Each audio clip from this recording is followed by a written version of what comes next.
नमस्कार। इस recipe video में हम आपको आलू का रायता बनाना सिखाएंगे। तो चलिए आइए देखते हैं इसे कैसे बनाते हैं। सबसे पहले हम एक बड़े से बोल में 500 ग्राम दही लेंगे।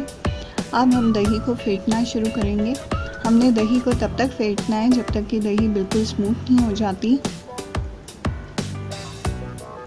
दही को अच्छी तरह से फेंट लेने के बाद हम इसमें 2 मध्यम आकार के उबले हुए और बारीक कटे हुए आलू डालेंगे और इन्हें दही में अच्छी तरह से मिक्स कर देंगे।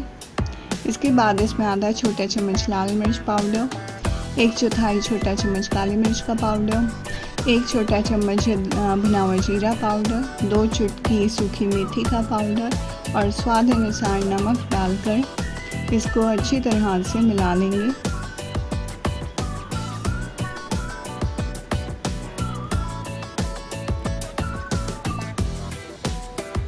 अब इसमें यदि आवश्यकता हो तो 2 बड़े चम्मच पानी डालें। अगर आपकी दही ज़्यादा गाढ़ी है तो तभी पानी डालें, नहीं तो ऐसे ही सर्व करें। अब हम इसमें इसे पुदीने के पत्तों से सजा देंगे।